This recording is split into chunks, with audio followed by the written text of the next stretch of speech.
Hello and welcome to the Outcast. I'm your host HC. With me is, Wolf. and we're back from a small hiatus due to reasons. And happy Halloween at the time of this recording. Oh yeah, wow. That's this weekend. It is kind of it's kind of the Perfect time to for the say that. show And we're doing. the show kind of fits. So we did Castlevania season one next time, so only makes sense. We're coming back with Castlevania season two. Hmm. And so you know what, Wolf, what were your thoughts on Castlevania season two, since you're the one who suggested it? I like it. I think it continues on from season one really well. I would say Mhm. eh, non-spoiler section. I would say like go into season two expecting this to like this is, in my opinion, this is Dracula's season, right? Like his character. This is his character season. It's not often I think you get like a season dedicated to a villain, but I feel like that is what season two is. Like that is this is Dracula's season. This is where you Mhm. learn a lot more about his motivations and his reasoning and like his character, not so much about Cypher Trevor and Alucard. Mhm. So I'm gonna keep my non-spoilery thoughts really quick before I go into details. And the really quick part is I'm not mad, I'm just disappointed. I kind of figured you may not like this season as much. Okay, for the record, I'm not saying that I didn't like the season. I'm not saying this is a bad season, but some parts of it are very confusing in terms of how they decided to approach this. Like you said, this feels more like a Dracula season, which I am all for, honestly, because this is the most recurring character we have in the Castlevania mythos. Mm-hmm. So it's interesting to see a season that's basically focused more on him than the main characters. With that said, I think the show is also trying to focus on way too much this season. And when it was all said and done, I'm like, oh, okay, this is what you're doing. All right. Not sure how it's gonna work with two more seasons, but okay, we shall see. I think I said it in our previous episode, right? That I feel like this is the season one, and season one is kind of the prequel season. And I think I stand by that still. I feel like there's a lot of setup within the season that goes into season three and four, which comes after. And I think if you kind of walk into this with that kind of expectation, season two becomes better, in my opinion. I would say that season two as it stands feels very slow comparatively, looking at season one and some of the later seasons. Mhm. And I feel like a lot of that is due to the things that, like, everything it tries to set up and do for the later seasons. Yeah. My problem is more in terms of structure, I guess you could say. Okay, interesting. Because, okay, you remember how for season one I said that this was meant to be a movie, and you could tell from how the season played out that it might have been a movie at some point. Mm-hmm. So yeah, so this feels like, oh, we're doing a show. We're doing a show now. We need to play by show's rules, and you see that it's kind of, how do I say? You can tell they weren't kind of planning for this. That, like, they were still working like they're in a movie, but they're trying to be a show as well. So it felt like they didn't know how to split their time wisely, because, okay, you have Dracula, which is going on a war, which, went on a war. Mm-hmm. He goes on a war with the humans that we know. Then we have Trevor, Cypher, and Alucard. joining forces to defeat him. And then there's the whole Dracula's army thing, which I think slows the season down because it's supposed to develop Alucard Dracula. It's supposed to develop the main three going to stop him. But it feels like the most of the season is just standing around and acting like politics. And it's like Yeah. it's interesting for one part of it, but it feels like each episode just stops for the politics, and it's like I'm not here to see politics. I'm here to see a story. But it's vampires. You can't have vampires without politicking. HC, that's the vampires thing. Who said that? And it's like You don't watch a lot of vampire media, do you? Politicking is like, I don't think there are very few vampire things out there that don't include some form of politics within them. And like where the vampires are trying to one up each other in some show of power, blah blah blah. I get it. I have no trouble with the politics being there. I have a problem that they took such dominance over the story, and I feel the story suffers for it. Fair. I think like again, I think second season is very light on story, and I think it is very much a And character driven season, and that character driving it that's is kind of the Dracula. problem.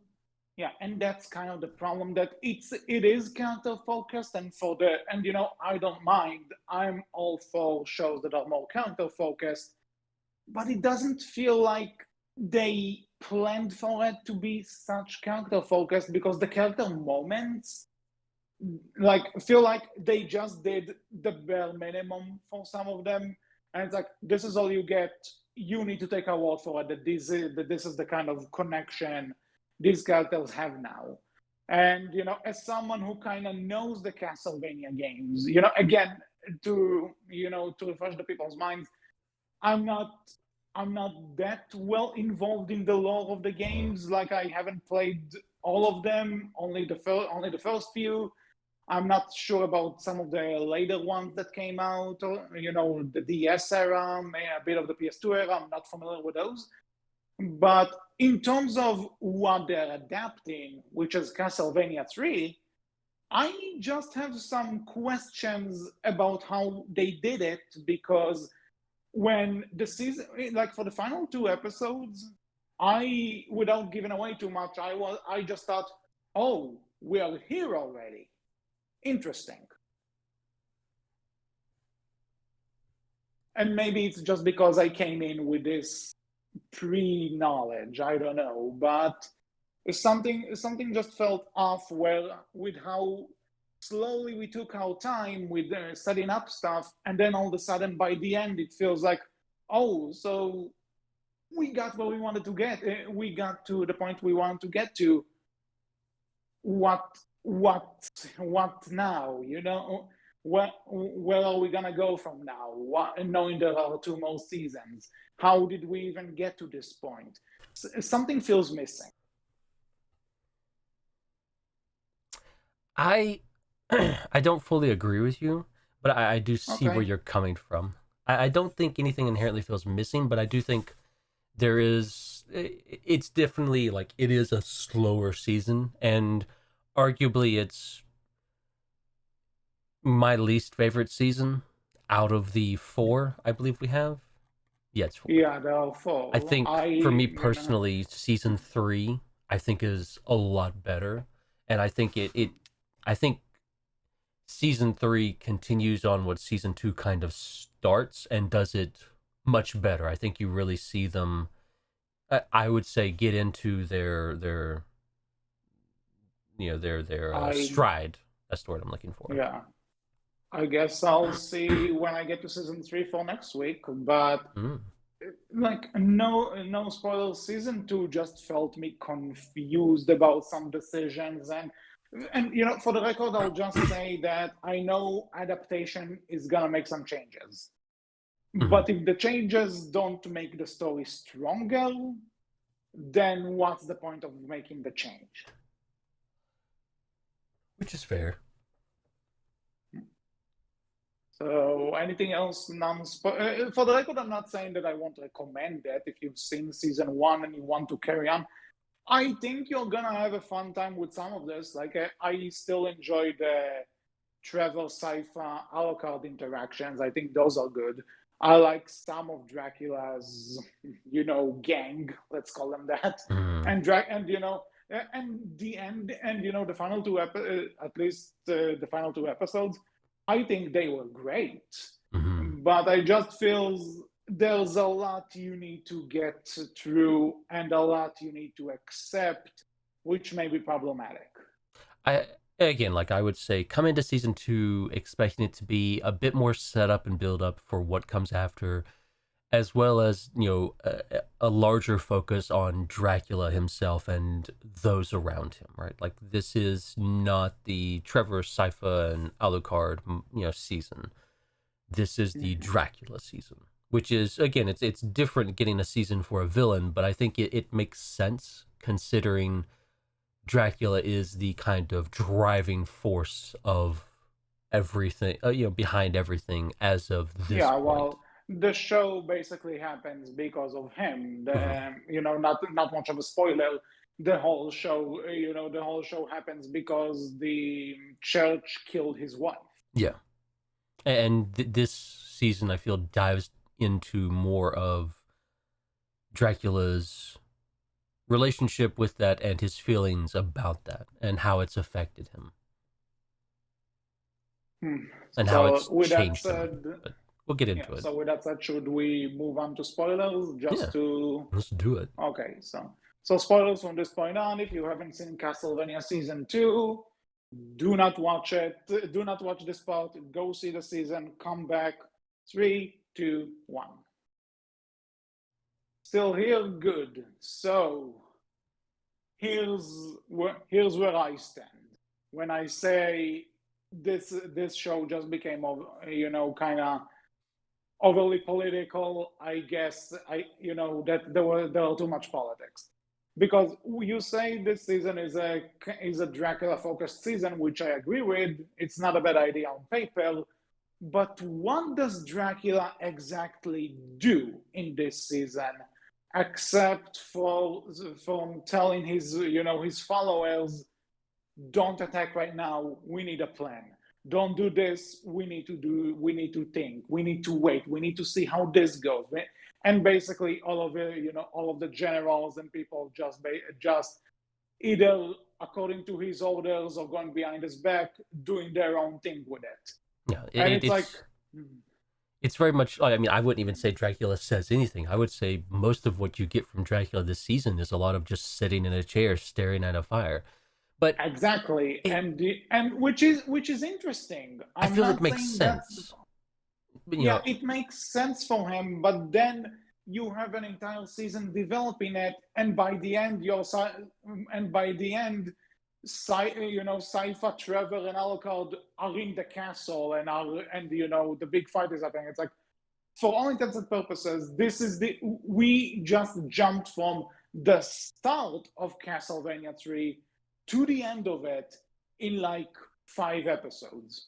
well, I'm pretty sure that's not how they wanted this to go. I feel like the focus or the idea, right, is to try and get across that Dracula's a broken man. Like he's not the Dracula you know and are used to, the badass who's damn good at killing, and he knows it and you know it, and that's why you're afraid of him, right? Like that's the Dracula everyone knows and loves and enjoys. The over the top, the badass, the very good at doing what he does best, which is killing. And Yeah, you get glimpses of that Dracula, like, but for the most part, it's very much focused on Dracula, the beaten man, the one, yeah, the and no, depressed and man, Dracula, like I think Alucard says it best, right? Like this is one of history's longest suicide notes, right? Like yeah, that's the idea. which again I wouldn't mind because I would even argue again from what I know that this is the way they portray Dracula here is very in line with the games where he might be the recurring villain, he might be the driving force connecting everything together. but that he's not necessarily the one who does all the killing and everything, because you never fight Dracula until you get to the end of each game. Hmm. Throughout the entire time, you're fighting people, people who take his orders. You fight the people he commands, and so in that sense, this kind of portrayal works really, really well for the character. It just comes down to the fact that I am so sick of seeing these generals and these people just argue about the course of action and then just die and then just die by either being killed or just betrayed or something. And it's like, you have a great villain, show me more of the villain planning, or better yet, show me the villain get acquainted and like learning about his opposition and what he's gonna do with it. Because there are three people, including his own son, who made it their mission to kill him. I think And I think what they needed, right, was, and this is just my opinion. Others may agree or disagree, yeah, but again, like the idea of Dracula just not caring about his son or anything. Like you even see it, right, when Trevor, Sypha, and Alucard finally meet up with Dracula and they're there to kill him and they start fighting. Like you can tell just how, like you get to see that glimpse of this is Dracula, the immortal badass who's very good at his job, and that is killing, right?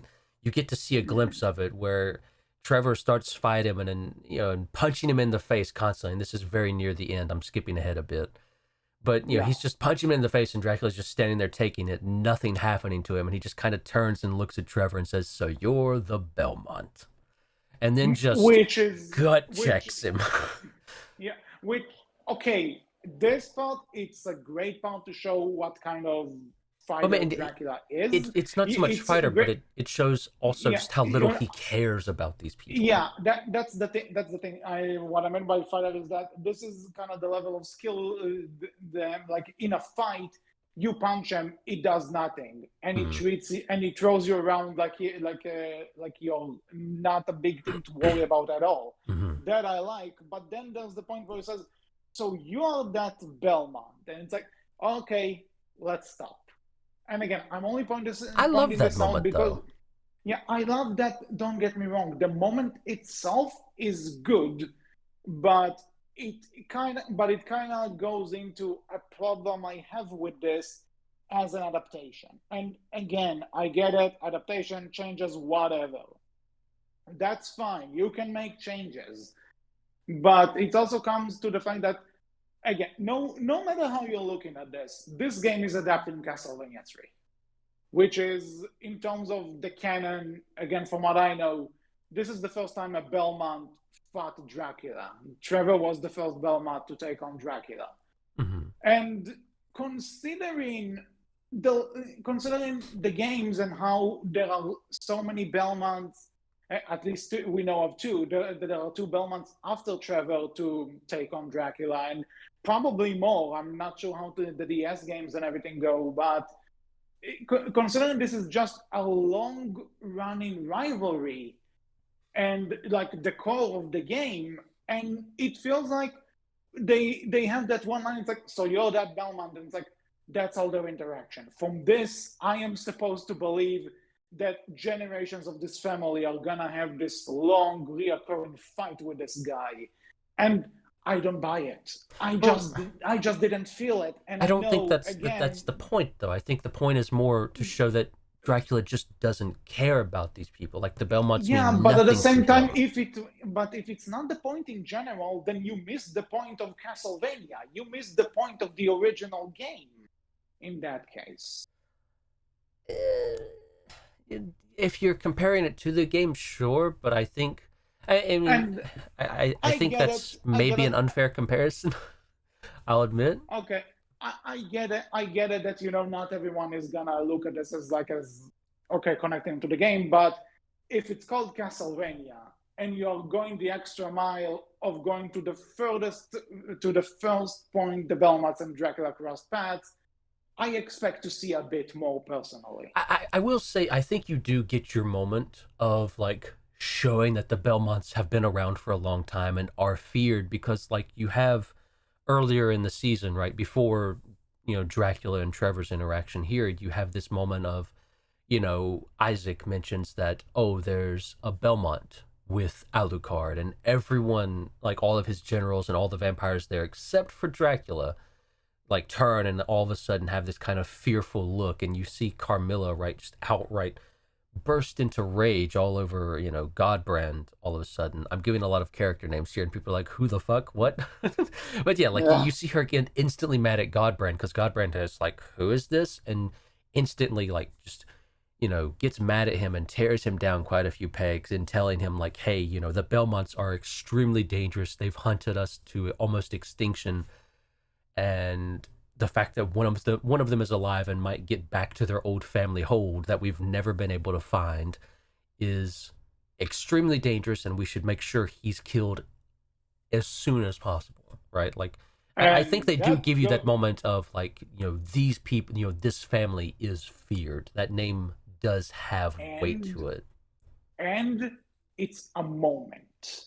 True. Not It's a moment. From a moment you don't get the build up which I think is needed for this kind of story. And again, maybe it's just because I'm walking into this knowing the games, but it's also, if you're adapting the games, I would expect at least the core bases to be there. And I just feel like we kind of ignore that, because there's also the point where the Trevor uses the whip to attack Dracula and actually says, "Oh, smart of you to use that, Yeah, the but you Morning should Star. also know." Yeah, and it's like, okay, again, it seems like the seeds are there, but the fight which is supposed to set up the relationship between the Belmonts and Dracula ultimately comes down to a fight between Dracula and Alucard, which, don't get me wrong, is a fantastic fight, and I love the conclusion when Dracula breaks down, realizing that he's going to kill his own son, and then Alucard Mm-hmm. has to actually kills him, but he also mourns him. That's great. That's Mm-hmm. fantastic. That's really good. But I'm going to repeat this again and again. You kind of missed them. You kind of missed why this has to be the first story you tell in this universe. You missed the core idea of what made Castlevania 3, as little of a story that it had. Why it's such a fundamental point in the franchise, because Mm-hmm. that was the start of everything. I'm gonna go. and Oh, go ahead. and so I'll just say, you who just watches as a show, would you take from the interaction Trevor and Dracula had in this, that this is going to develop into a centuries old rivalry between this family name and this guy? Would you get it? I, hmm. I do have some familiarity with the games, right? So I may not be the best person to ask, but it's not as much as I would say you or others, especially. I think for me, having watched this season, I think, yeah, I would kind of get the idea that, the Belmonts are at least a known name by not just Dracula, but like the, monster community, quote unquote, whatever you would call it, in general, right? Like vampires, like Yeah. they know the Belmonts. They're familiar with the Belmonts. The Belmonts have been around for a long time. Before this, and even potentially after this, they're still going to know who the Belmonts are, right? Like they're never going to be able to avoid the Belmonts, right? So like I think I could see like I think I could get the idea that, yeah, and I am coming from this with the perspective of I have knowledge of season 3 and season 4 and what comes after. So you might change Mhm. your tune, and I'd be interested to see if you do later. But We'll see. thinking on that, right? I think, yeah, I can kind of get the idea that these two actually, no, I actually take it back. I don't think I would get the idea that Dracula and Belmont would be, that Dracula and the Belmonts as a family, right, would be at each other for ages to come, right? I think I would just get the idea that, the Belmonts are going to be a known name within that And community. and that's kind of the main problem I have with this. If you're trying to adapt such a crucial, time period and plot point in a franchise, because again, the game itself, it has a story, but it's an 8-bit game. The story isn't developed by any means. I think All you know walking in is that this is an ancestor of Simon Belmont from the first two games. If you have this and you decide we're gonna make a Castlevania TV series, and you're intentionally going back to Trevor because everyone knows he's the first Belmont to take on Dracula and start this, then I feel like you just missed the point of taking it all the way back to Trevor. I, Like I it don't know. I was. feel like maybe it's. I think one problem might be you're coming at it as the idea of it's an adaptation, but honestly, I would say it's a retelling, a reimagining potentially. And But it's still, Hollywood adaptation. reimagining, but Yeah, I think this one I does get pretty it. good.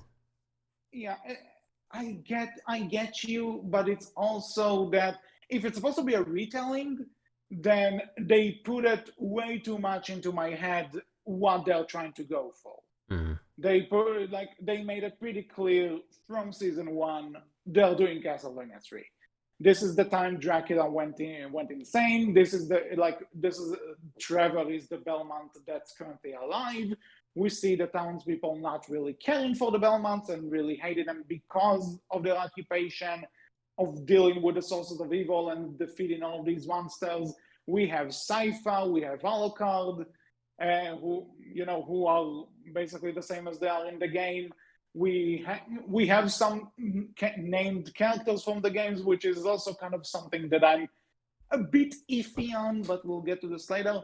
They made it clear what they are going for, is my point. Because if they would just done it with another Belmont, not Trevor, and just do a completely unique Castlevania story of their own, this wouldn't be much of a problem to me. But since they are, I mean, since they're making it their mission to remind you this is what we're going for, if they fail at it, when it's what they're trying to sell me, then I'm gonna point it out.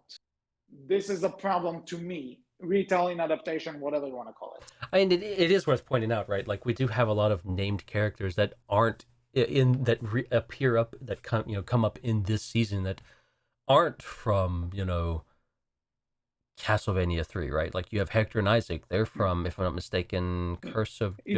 Darkness. So that's the thing. I'm not sure. About Isaac. I think he is from that game too. But Yeah, looking at it, Hector, they're both from Curse of Darkness.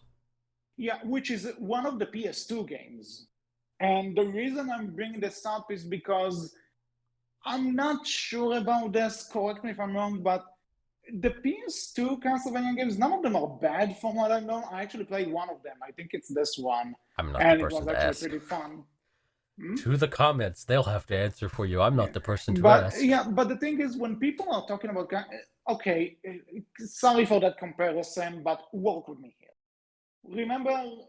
Remember when we did the Sonic podcast a few months ago, and there were some games where you were like, I've heard about this one, even though I haven't played it. Mm-hmm. For better or worse, everyone you didn't play, you at least said, I heard about this one. Yeah. I heard the name. Yeah. With Castlevania, the good ones, the bad ones, people usually just bring up, the originals all the way up to Symphony of the Night. Which is true. Not a lot of people bring up the PS2 ones. Not a lot of people talk about the DS ones. Not to say anything of their quality. I'm sure they are fine games and everything. But the it's big not. go-to usually is Symphony of the Night. That's This usually is the last big one. go-to, which is fair. This is like fair, but also Symphony of the Night is like the most recent one that people still talk about and bring up when Castlevania is the point of discussion. and that's on the PS1. So you bring Hector from one of the lesser known games into this show, which honestly, okay, cool. Why not? Let's give a character that we may that the creators may like from the later games into this and give him some time to shine. No problem with this whatsoever. And also, I can't believe I forgot her name. Like Dracula's general, Carmela, is that her name?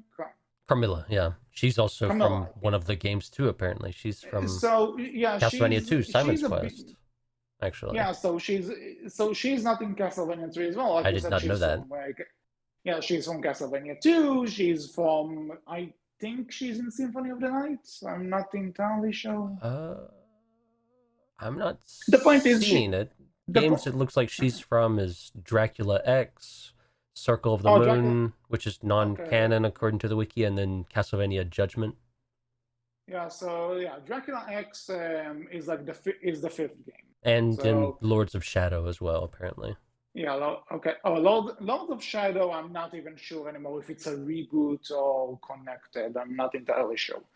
But the point is, she's in some of the game. She's not in 3, but they make her walk. I have no problem with that. But then again, you go back. This is supposed to be a Castlevania 3 adaptation, and I won't hear otherwise because that's clearly what they're going for. And there's no Grant. Where the fuck did Grant go? Like, why cut him? He was the cool one. He was the first character in this franchise to have the ability to change his direction in mid-air. He could climb on walls. He had daggers he threw.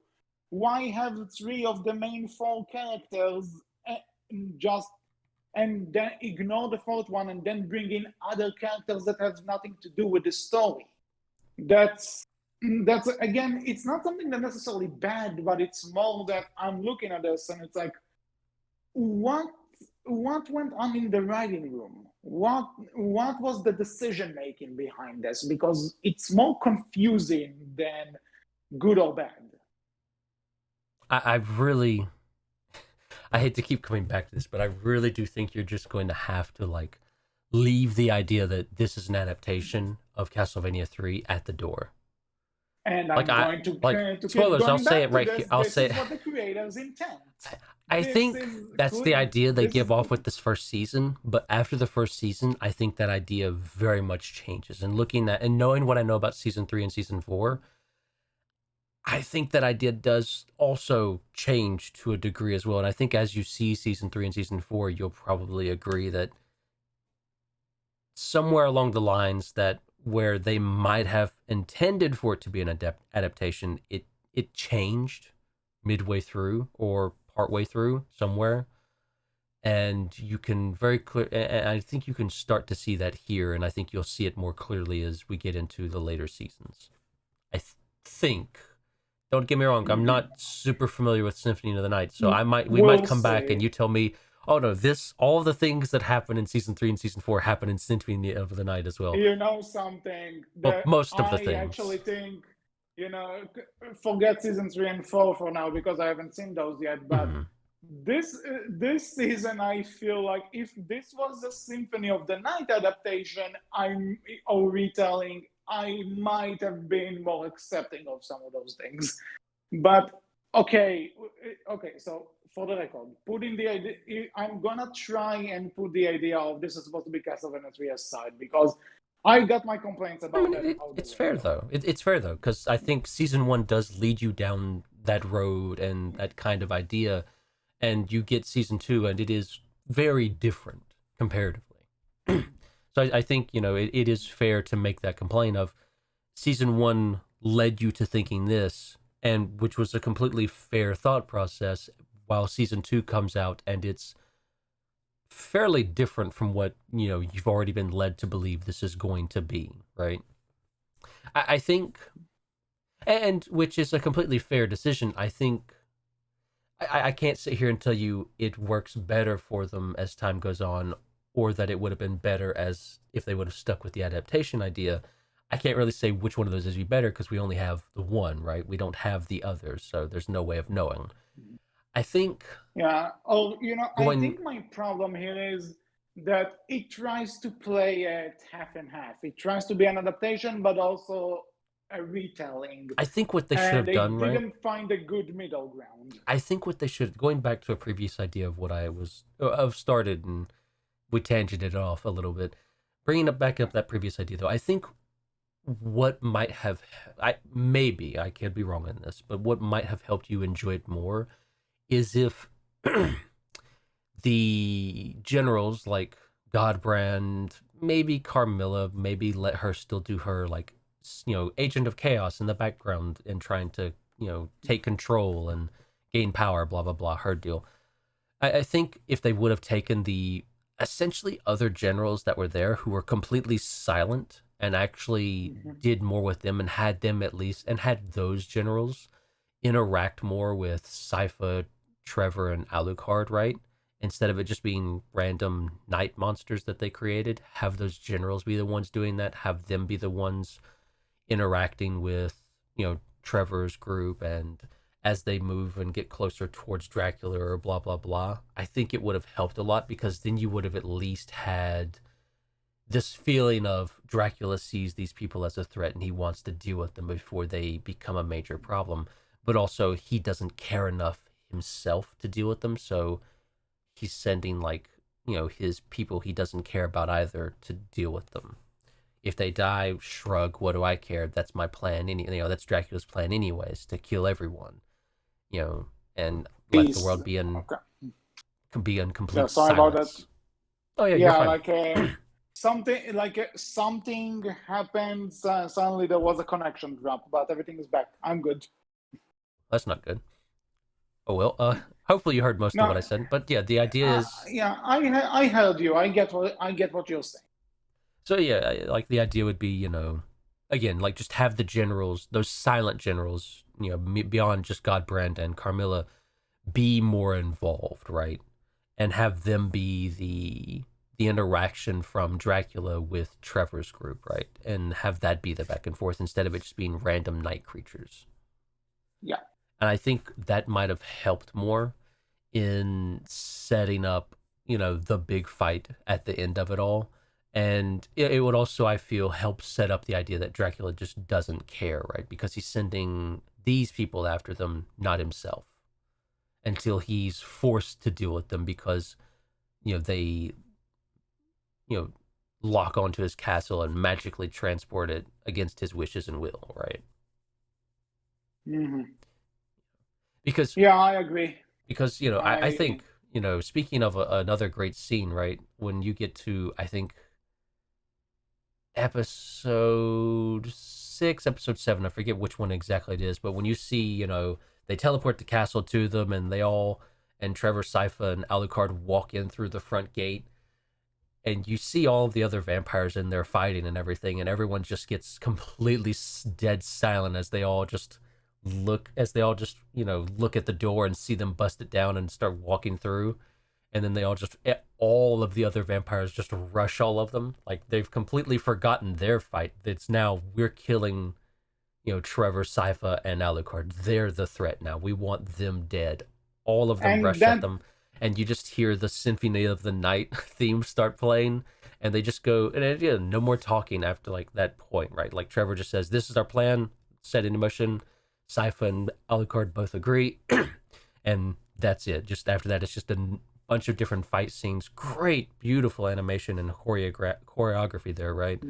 And no, just like the Symphony of the Night theme.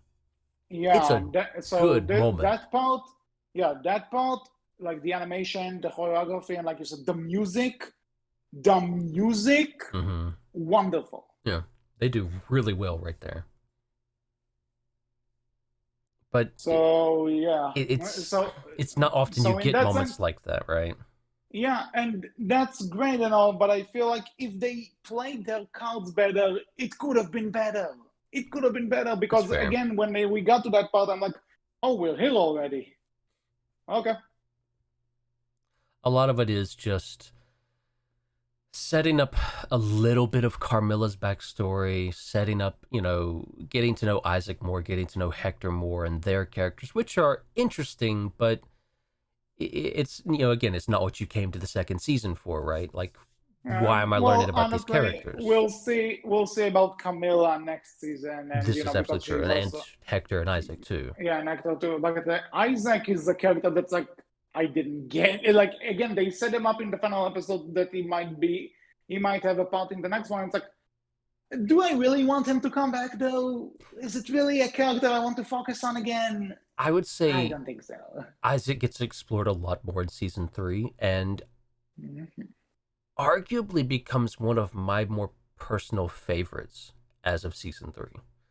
I think there's Mhm. another character we see in season 3 that I like a lot more. I'm not going to spoil who it is, but Isaac definitely, I think, jumps up a lot in season 3 because he gets explored a lot more and they do a lot better with him. I think this season it's very basic. I think he gets pushed to the wayside more for Hector in this season, which is understandable because Hector's betraying Dracula, right? Which is a big thing.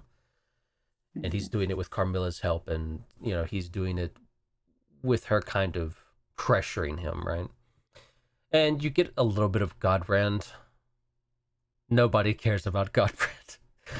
Like, they Mhm. care so little about Godbrand, they have Isaac be the one who kills him off. Yeah. Uh, And everybody's like, so cool. yeah.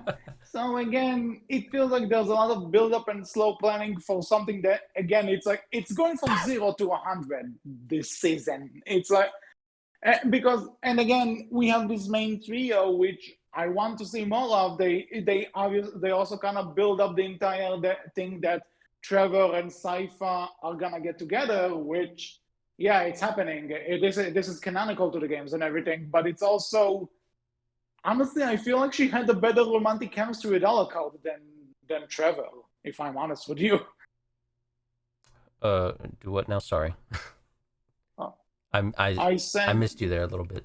You're fine. oh, Sorry. so I said, no, because I said, yeah, we have all of those things, but again, these bad guys that we get so much development for, we don't see them interact with the main heroes. And the main heroes, whenever we do see them, they have nice moments of chemistry with each other, which I enjoy. But it also feels like this is the bare minimum. Like we saw Trevor and Saifa laugh with each other for a bit. Bam! Now they're on a set track to fall in love with each other because this is what the games do. This is official in the games, and it's like honestly, in this show, I feel like Saifa has better romantic interaction with Alucard than Trevor. I I disagree, but I disagree because I think season 2 is very big on its silent moments of, hey, here's just the animation, like focus on what the characters' hands are doing or their eyes, where they're looking, stuff like that, Actually, you right? know what? You know what? Let's talk about it. Some of those moments are actually good, and I can appreciate it. But with the animation, not that it's a bad animation by any means. The character designs are great, and in the fight scenes, it looks great too. Mm-hmm. But Mm-hmm. when you have to do dialogue, when you have to just have the characters stand and like take in moments to get their feelings from their expressions or from their hand movements and stuff. It I'm not sure if it's just a lack of animation or maybe just the wrong angle to go about, but some of those spots I feel like this style of animation it can't it, really it falls convey flat. Yep. Yep. it, I was it doesn't wondering convey dialogue I well. was wondering if you would pick up on that because I noticed the same thing when I first watched this, and it's still prevalent now, especially in the second Yeah. season, where when they want to do just dialogue moments, it's either the dialogue is very quick and very done with, or they settle on it a little bit longer, and you kind of get this feeling of, for whatever reason, like you said, the animation, either it's the camera angles or something with the animation, just something doesn't quite click and it just feels off for whatever reason. Mhm. And you're absolutely right. I feel the same way. I think it's something that you do see them get better with as they go on, but it Okay. is still there to a degree. But they get better with it, right? But it's weird. It's very weird. It's like one of the few Yeah, but complaints I again, would say I would have with it, so and when a what I think season, drags season yeah, 2 so down when a bit. So when your story relies on it, this goes beyond my adaptation or not argument. But if you're reliant on those kind of moments and you can't really convey them well, then we have a problem. I am a Mm-hmm. big fan of show don't tell, but if the show you're watching it isn't the show if the show you're giving me isn't shown well, then something's off here. And honestly, I feel like I know that the sparks between sci-fi and travel are there. I just don't think they are fully there. It's like Mm-hmm. again, it's like the bare minimum. It's like they laugh and tease each other for a bit. This is it. This is your indication that they're gonna be together at some point. And even the end is kind of like, they shoot their scenes in like this really romantic way. And it's like, yeah, I know they're getting together because I know the game somewhat. But as a newcomer, I'm like, really? We're here now. We got here really quickly, if you ask me. I think, we talked about, right, looking back at He-Man, right, and how it had Mhm. such few episodes, but it felt like it used its time extremely wisely, right, Yeah, where definitely. everything felt like it just worked because they Hmm. planned everything out so well. I Yeah. feel Castlevania suffers the opposite problem of it felt like it could have used a bit more time, and it felt like it didn't quite have as good of a focus on what it needed to be doing and when it needed to be doing it as, say, something like He-Man did. I think there's this feeling of maybe they expected to get a bit more than what they got and they didn't quite get it, right, like as far as time or episode wise goes, right? Hmm. Yeah. Like I definitely agree with you. It does feel like there are things that are slightly missing from it, or that we kind of skip over in favor of, this is going to happen. Let's just kind of skip this bit to get to other stuff that the show's writers and the people behind the show felt were more important. And I don't disagree with them. I think as far as setup goes, they focused on the right things, looking at what comes after. But it does result in season two suffering from that, Hmm. depending on what you came into season two for, and and what you were looking to Uh, get from season two. but again, it's annoying to say that because there are moments that work that Mm-hmm. show that they can, like, when they find the Belmont house, for example, when they find that entrance to the history of the Belmont clan, and there's this thing where Trevor remembers the time like that he basically got separated from his family, back when he was like 12 or Mm-hmm. something. And And Elka goes, man, I had more childhood than you did. yeah, And Trevor goes, and you had Dracula for a father. And all three of them laugh at that. And it's yeah, like, that's a great great. moment. Yeah, that's fine. And there's also like the point where Sypha tells Alucard that she found this book by one of the previous Belmonts about there's basically a whole section about penises, and Alucard makes a joke about if Trevor could use if she didn't If find that book under Trevor's old bed or something. And it's mm-hmm. like, you have those moments there. Give me more of those. or It's even good. or even a Trevor and Alucard moment where like Sypha's like, before they leave Greshit, right? Like Sypha's, I'm gonna go off and get this stuff, get prepared. You two try not to kill each other, and Trevor just looks over at Alucard, tells him, "Eat shit and die," and Alucard's like, "Yeah, Yeah. yeah, fuck you too," and that's just that Yeah. they start laughing. Like that's their interaction. Like Mhm.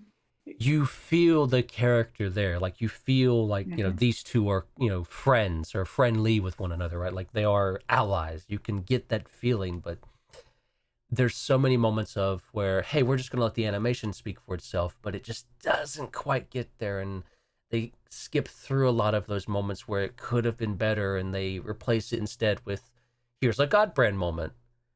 You like Godbrand, right? No. Yeah. But they also Fully do get it. give, but then you get moments with Dracula, right, where it's like the little Godbrand moment where your Godbrand comes in there and tries to tell Dracula, like, we need to be doing these things instead, and Dracula's like, do you really want to do this right now? Okay, little Godbrand, if you want to fight me, let's fight, let's do this thing. If this is what you're aiming at. And like you can see the, Dracula there, right? The one who's relishes those details and is an immortal killing machine. And you can see the fear on Godbrand's face, and Godbrand leaves and he meets with Carmilla and he's like, you know what? I don't think he's in his right stage of mind, but I still wouldn't want to take him in a fight because I think he would absolutely kill me. Like you can, Yeah, it's great. That's a great little moment, but you yeah. get so little Again, of that they have from the those. court, and you get so little of that from Dracula. It's mostly just Carmilla trying to be manipulative in the background, and Godbrand being a pest, and that's kind of it. And it's just, And I think the problem here is that again they try to put in too much, but they don't know how to balance it or how to splice it up. again, Or I think because it might be an issue of they expected they were going to get more time and they just didn't. maybe because it's funny that I say that because it feels like things are going way too slowly, and then all of a sudden by the end of it we've just jumped ahead immensely because all of a sudden oh, we're here already. And there's also the whole thing about at the end there's because Sci-Fi transferred Castlevania to right above the Belmont home. And when after they defeat him, Trevor actually tells Alucard, you have the castle and you have my home, make your new life. I give you my home while Safa and I are going away to adventure or something. That's a good moment, but again, I don't I don't think there are a few moments of banter got to this point that they just met like what 2 days ago, give or take, and all Somewhere of a in there. sudden, yeah, Don't and focus all on this, passage of time in this show too much. It'll get yeah. confusing. Yeah, and then Velma and then Trevor is just like, yeah, my house is yours. Have fun.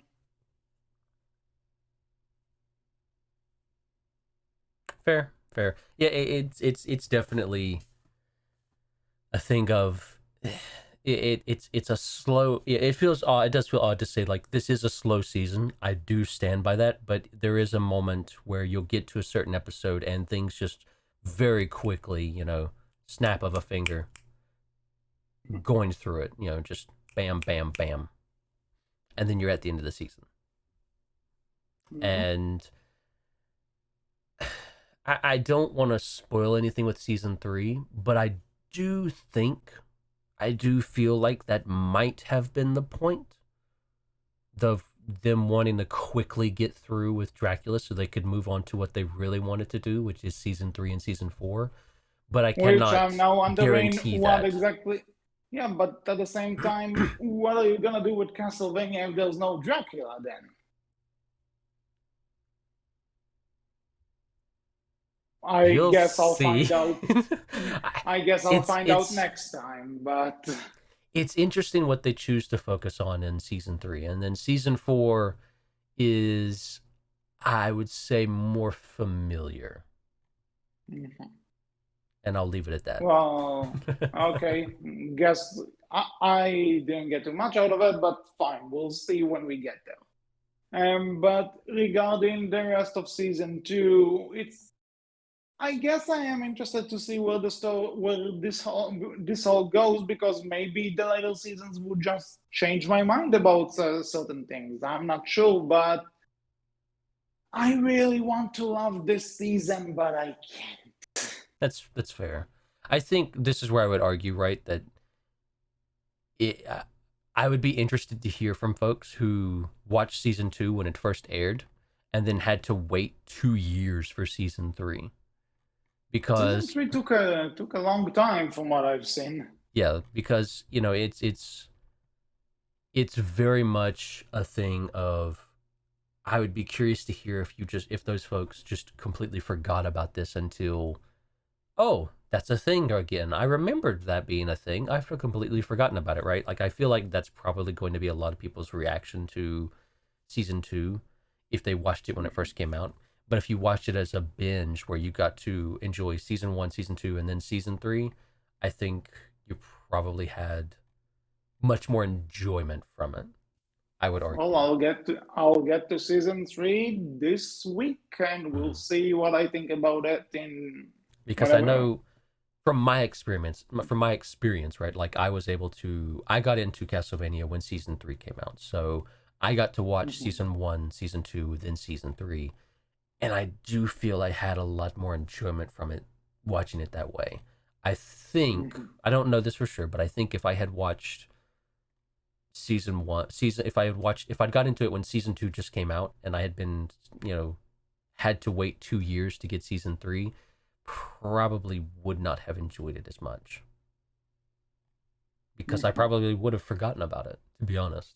Because it's unfortunate, but beyond, barring a few really exceptional moments, season 2 is kind of forgettable. I think, you're going to remember Like, certain characters and you're going to remember I certain moments, remember but the that's end. kind of I it. remember the end. That's basically the biggest thing I remember from it. Which is fair. Like, that's I think that's one of the best moments in the show is at the end, and one of the other best moments of and how they end in the season, with seeing like all the fighting, and then how everyone's kind of going about doing their thing, and then just kind of ending it in this silence, and Alucard reflecting on the loss of his parents and just sitting down in his father's chair and just breaking down crying, right? Like, it's powerful, it's really well done, but Hmm. that's there's moments just aren't often. They're very few and far between, and and to get to them, you have to go through a lot of silent moments, or just plain dialogue, or a character you at this point don't really care about doing their thing. Like, I'll be honest, watching this season again, I Hector's just so goddamn annoying. Like, I think your character gets better in the third season, friend, but in the second season, God, I just hate you. You're just like, they call him a lost puppy in the show, and he really is. And I think they play it up too well, his lost puppy act, because it's just, I don't care about you. I hate you. Like, there's so many other decisions you could have made here, but because you're just like such a lost puppy, you're just an idiot, and I just hate that about you. Oh, don't necessarily disagree. Like, I honestly like Isaac more because at least Isaac isn't stupid. Hector just feels like an idiot sometimes, and it feels like I feel like you should have seen this coming from the evil, vampire lady Carmilla, and how she's been treating you this entire time. And I feel like you could have made so many better decisions that didn't result in you getting basically abducted by Carmilla and becoming a slave. But you just didn't because you're such a lost puppy and you're an idiot. At least Isaac, like, he feels like he's smart. He feels like, he gets it, at least. Like, I can kind of root for him and everything, but I don't. I kind of hate you. Yeah, I I mean, didn't it's not that care I hate for you, I many of just the. don't care, right? Yeah, Carmilla's interesting, but she's she's she manipulative. has potential. Yeah. She has potential, which I hope she's gonna live up to as the Mm-hmm. series goes on. I agree. I would say, looking at season 2, I would say the same thing about Isaac as well. Mhm. Not taking So into account season 2 or season 3. anything else to add? Not really. Overall, an okay season. Could have been better. Mm.